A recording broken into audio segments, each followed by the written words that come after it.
Je suis né dans un petit village, dans une île qu'on appelle Idjoué. Quand j'étais jeune, souvent les soirs, je m'asseyais avec ma grand-mère, elle me parlait des histoires, de belles histoires sur les animaux. Et quand j'ai grandi, je voulais faire des études sur les animaux sauvages. Ici où je me trouve, c'est un joli parc qu'on appelle le parc national de Kahuzi-Biega, où j'ai fait toutes mes études sur la primatologie. La primatologie, elle est très très importante en République démocratique du Congo parce que ce pays est le premier sur le continent africain en termes de nombre d'espèces de primates. Quand j'ai terminé mes études au Japon, on m'a décerné un diplôme de doctorat, j'ai senti une grande responsabilité, d'autant plus que je me suis retrouvé avec très peu de Congolais primatologues. Alors l'idée m'est venue en tête de créer une organisation qui pouvait tant soit peu résoudre ce problème, ce gap. C'est ainsi que nous avons créé Primate Expertise, dont l'objectif est de donner, inspirer la jeunesse congolaise pour aimer davantage à faire la recherche et la conservation sur les primates. Primate Expertise a un partenariat avec le parc national de Kahuzi-Biega. De ce partenariat, nous avons des activités que nous menons ensemble. Et dans cette activité, nous avons un programme de démantèlement de pièges dans le secteur Agori. Et nous sommes très heureux d'annoncer que depuis que nous avons commencé ce programme, aucun gorille n'a été attrapé par un piège, ni tué par un piège. Derrière nous, nous avons le gorille nommé Mugaruka. Mugaruka, c'est le fils de Mushamuka. Et il est né aux environs de 1986. Mais lorsqu'il avait 4 ans, il a été capturé par un piège. Et malheureusement, il a perdu sa main droite. Mais il a survécu à ses blessures. Et quand il est devenu adulte, il a eu une grande famille. Et il était fort parce qu'il pouvait se battre pour protéger sa famille contre les autres gorilles. Mais il y a une demi-douzaine d'années, il a eu une interaction avec Chimanuka. Et à cette occasion, Chimanuka a pris toutes les femelles et il est resté seul. Et depuis, il vit seul.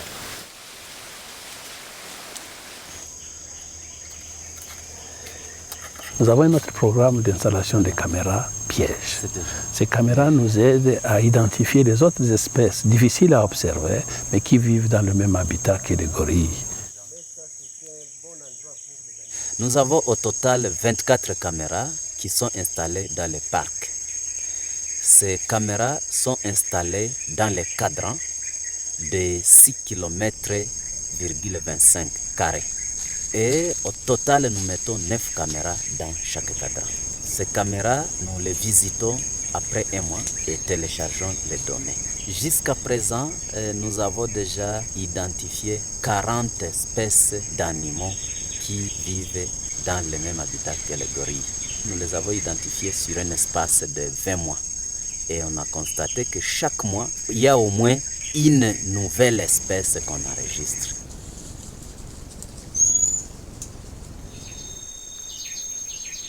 Idéalement, le parc devrait avoir une zone à multiples usages qui sépare vraiment la zone intégrale, protégée et les communautés.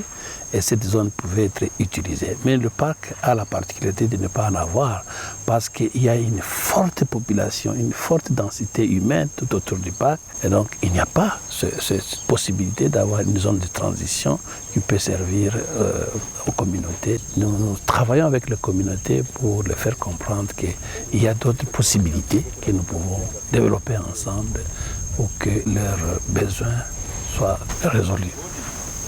Nous donnons les cobayes et les porcs pour améliorer les conditions de vie socio-économiques des populations vulnérables aux alentours du PNKB afin de minimiser les pressions sur les ressources naturelles du PNKB.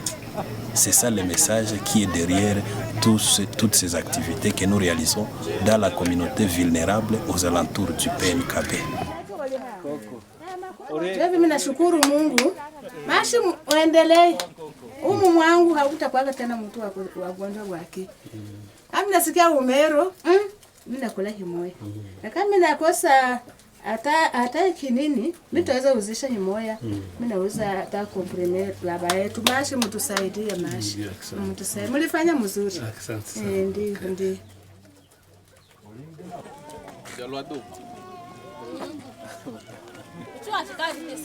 Tulianza hii projet ya ufugo ya dende mu 2017. Hapa tu tunafanyia kitu tunatia huko mwanaki tuseme sio fasi ya kutoshia tu na gabula. Kwa juu kama zinakufa mwingine zinakufa tunakabula kwa familia tunakamatia huko tunaongeza tunapatia tena community. Zishapungukiwa. Mimi tunaendelea na hii ufugo yetu na inatusaidia ngambo ya watoto ya sante kwa hata na mtu mkubwa anaye peke pale, kama mtu alikuwa na buchu ya kutafuta kanyama, mtu anakosa sasa kambo yake na inamsaidia kudawa.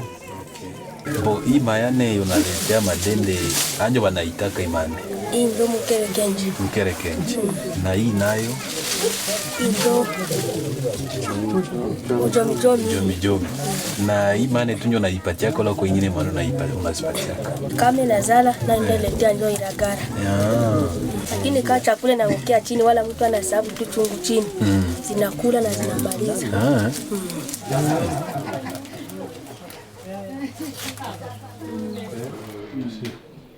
Nous avons une autre activité très importante, c'est la réforestation. Et l'approche Primate Expertise est simple et unique.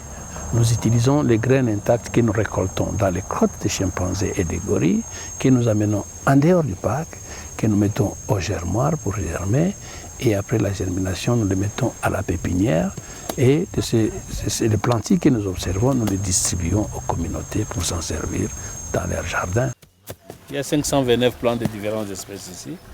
Comme expérience, pouvoir montrer à la communauté que c'est possible de planter ces espèces en dehors du parc, dans leur champ. Comme ça, ils peuvent les utiliser dans le futur. Nous avons fait une étude socio-économique dans la communauté. On a trouvé que la plupart des fruits consommés par les gorilles et les chimpanzés, ces plantes sont aussi utilisées par les communautés pour se soigner de maladies. Et on a inventorié 63 différentes maladies soignées par les plantes consommées par les gorilles et les chimpanzés. Et pour nous, c'est un motif d'encouragement de continuer ce processus de réforestation en utilisant ces espèces. Et nous avons l'idée de mettre en place un jardin à plantes médicinales pour servir les communautés de façon à ce qu'ils peuvent avoir facilement des plantes médicinales. Au lieu d'aller les chercher en forêt, ils peuvent les avoir dans leur jardin. Mais aussi nous utilisons ces plantules pour restaurer, réhabiliter les zones dégradées à l'intérieur du parc. Là, nous sommes à haute altitude, dans le secteur de Chivanga. Et nous sommes là puisqu'il y a eu une forte déforestation au niveau du parc national de Kahuzi-Biega. On estime à 400 hectares déforestés. Pour essayer de restaurer l'écosystème, nous avons réfléchi avec nos partenaires de PEX, Primate Expertise, voir comment nous pouvons remettre les produits ici des gorilles au lieu de mettre les produits exogènes ou des eucalyptus et autres. C'est ce que nous sommes venus faire aujourd'hui, puisque nous croyons qu'il peut y avoir une régénérescence naturelle, mais aussi nous pensons qu'il va de soi que les mêmes communautés qui ont participé à la déforestation prennent conscience et même en remettant ces plantures dans les terrains où ils ont déforesté, ils réaliseront qu'ils avaient quand même fait une mauvaise action et que cette forêt est nécessaire pour nous et pour eux aussi.